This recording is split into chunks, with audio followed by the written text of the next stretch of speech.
deuxième exercice, donc la correction. Alors cet exercice-là a été très peu réussi. Alors il est vraiment très simple au niveau théorique, mais au niveau conceptuel, quoi.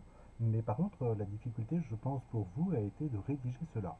Alors j'ai G et H deux graphes isomorphes, et je vais vous montrer que G bar et H bar sont aussi isomorphes. Alors déjà, euh, comment est-ce qu'ils sont définis G bar et H bar? Donc G bar, c'est bien sûr le complémentaire. Alors je le mets en rouge parce que c'est juste de l'information, des rappels, hein.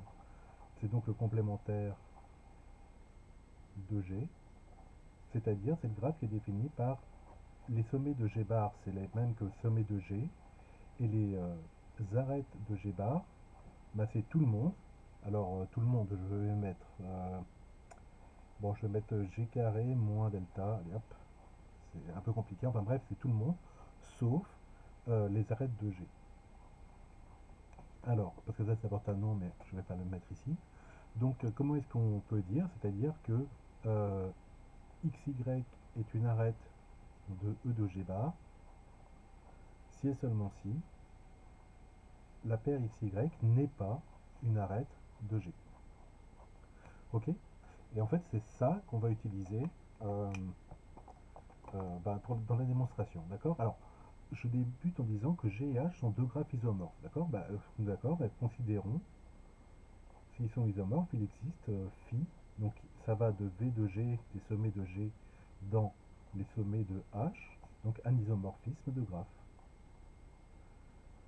Un isomorphisme de G sur H. Qu'est-ce que ça veut dire? Ça veut dire que quel que soit XY appartenant, donc à la paire qui appartiendrait à V de G, moi je vais mettre comme ça le couple, pardon, à V de G carré, si je prends deux sommets, euh, l'arête XY est dans est une arête de G si et seulement si l'image de cette arête-là, c'est-à-dire f de x, f de y, est une arête de H. Ok? Donc c'est bien ça la définition de mon isomorphisme.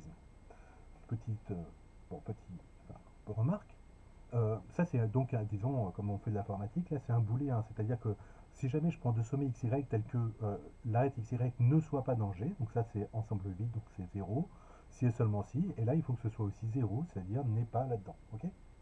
Ben voilà, écoutez, c'est tout.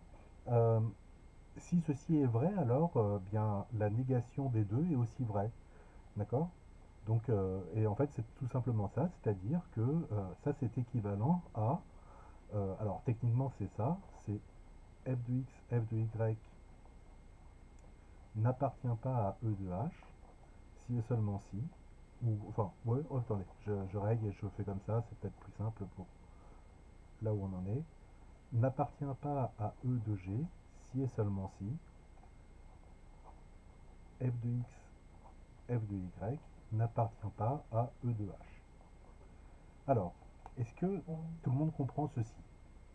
Pourquoi est-ce que je passe de... Comment je fais pour passer de ici à ici? Donc, si ceci est vrai, alors ceci est vrai. Si ceci est faux, alors ceci est faux. D'accord? Ok? Et donc là, c'est exactement la négation de ça. D'accord? Donc si c'était équivalent, les deux négations sont aussi équivalentes. Ok? Voilà. Et donc ça, ben, je utilise ma définition du graphe complémentaire, c'est-à-dire que xy n'est pas une arête de G, si et seulement si xy est une arête de G bar. Et donc je mets ça, donc je mets que xy appartient à E de G bar, si et seulement si f de x, f de y appartient à E de H bar.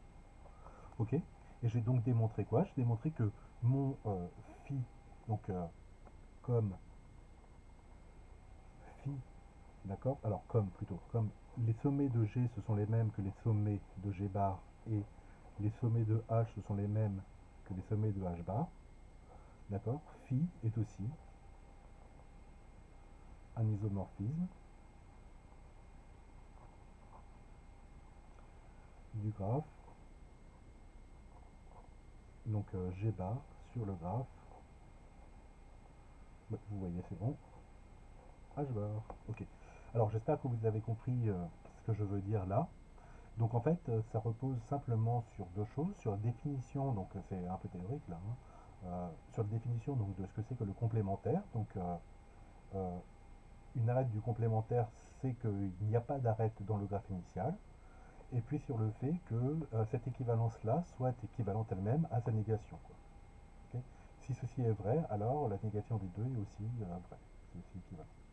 Voilà, et donc c'est tout pour passer de l'un à l'autre. Donc conceptuellement, c'est pas difficile. La difficulté ici, c'était de l'écrire proprement, disons, au niveau mathématique. Voilà, voilà pour cet exercice.